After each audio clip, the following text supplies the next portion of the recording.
the recent protests that had unfolded across different parts of the country, women had gathered in large numbers. This is my first time, and today is the first day I am here for the protest. So, are you a student yourself? Yes, I am a medical student. No, I didn't appear for the NEET exam, but my sister, she is like 15 or 16, and she's preparing for the NEET. And after all these things, she was like कि दीदी मैं नहीं करूँगी अब prepare, क्योंकि इतनी ज़्यादा like we all are general, तो इसकी वजह से already हमें problem है, हमारी कट ऑफ हाई जाती है, और ऊपर से लीग एंड ऑल इन सब की वजह से बच्चों के खुद के मन में ये हो गया है कि वो अब प्रिपरेशन नहीं करेंगे या वो नहीं करना चाहते हैं. तो that's a very drawback thing, जो इस चीज़ के लिए लाइक वो भी नहीं है जिनको डिजर्व करते हैं, वो उनको भी सीट मिल रही है, बट जो नॉन डिजर्विंग है उनको मिल रही है, जो डिजर्विंग है वो लोग के साथ क्या हो रहा है. Yeah, a lot of women have been coming up. That's always the criticism that has been given to the women, either the voter or the representation.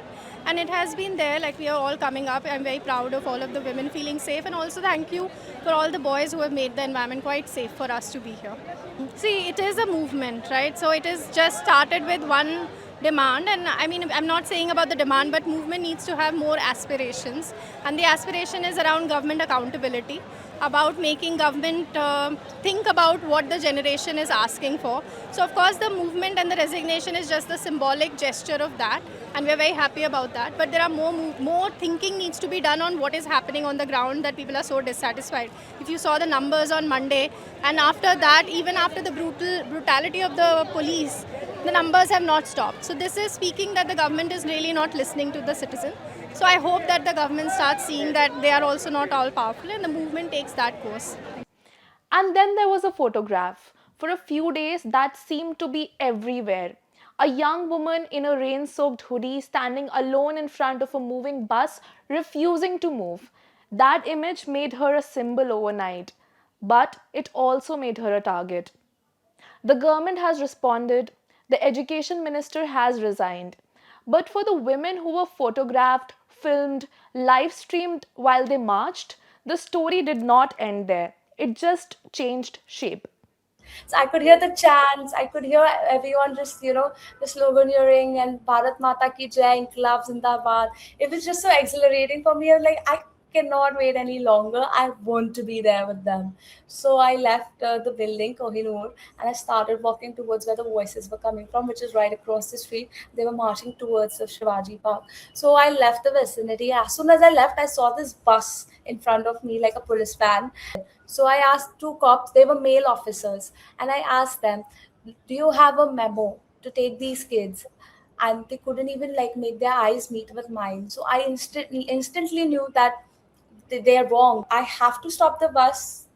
I mean, it doesn't matter what happens next. That wasn't my thought. It was like it wasn't even like what can I do as a citizen. It was more like what must I do as a citizen. So I jumped in front of the bus. I was like, that's the only way I could stop them. If they run me over, that's fine by me. That means that was my purpose in life. It's not just hate or trolling now, it's a criminal offense.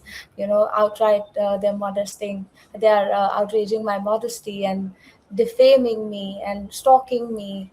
And then to me, she goes like, she's chapri selling her body parts online for 149. You appreciate this? And she is a women's leader. They're morphing my body.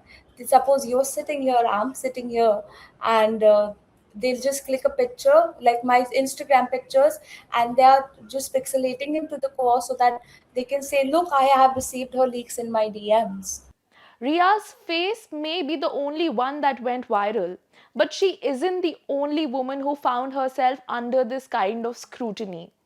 Soon after, accounts across social media began circulating cropped and, in some cases, AI manipulated images of women who had attended the protests. Several captioned with calls to identify and report them.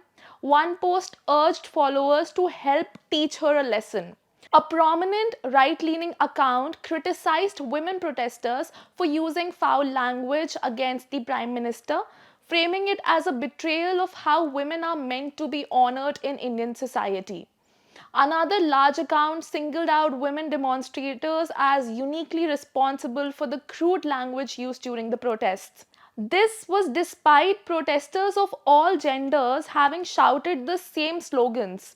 But I think patriarchy becomes a rather perfect tool when it comes to particularly attacking women. Because if you cannot attack the cause, you attack the character. Then that becomes your greatest defense to sort of hide behind the lack of accountability that you have on your end. Long before the backlash reached comment sections, many women at the protests were already thinking about who was watching them. Reporting from Jantar Mantar by Feminism in India described a JNU student who spent her first hours at the July 20 protests trying to avoid phone cameras. She was worried that her politically conservative family might spot her online. So basically, women today are increasingly, learning how to ignore these criticisms and Yeah, these attacks. exactly. And it's done in with humor, and it's done with like a lightedness and a sense of like freedom and empowerment that you feel to do it if you're doing it with humor. So it's really not affecting the person that much. Honestly, many of the police officers, especially the women police officers, came to me and my group of girls being like, thank you for protesting because we can't do it. A recent IIT Delhi graduate interviewed for the same piece said that the constant presence of cameras made it harder to stay focused on the protest itself. One IIT Madras student told FII that she was worried that the footage could someday be used against her and said that she believed some officers were wearing camera equipped smart glasses with facial recognition capability. Former JNU SU President Aishe Ghosh has petitioned the High Court alleging that the police erected a permanent surveillance tower at the protest site and filmed the demonstrators continuously, including, she alleges, women in wet clothing during rain, which the petition argues violated their bodily privacy. The plea also claims that police threatened to send protesters photographs to their parents and colleagues to discourage participation. For the women, the legal question of whether this was lawful mattered less than a more immediate one. Where the footage might end up, who might eventually see it. And yet, talk to enough of these women, and a second story starts to emerge alongside the first one. Not one of fear, but one of women who saw this coming and decided it shouldn't cost them the point that they were making. Before we leave, thank you to all our 3 million YouTube subscribers for helping us reach this milestone. Your support keeps us going and motivates us to keep delivering our best journalism every day. If you haven't subscribed yet, join the print community by hitting the subscribe button. We'll see you in the next video.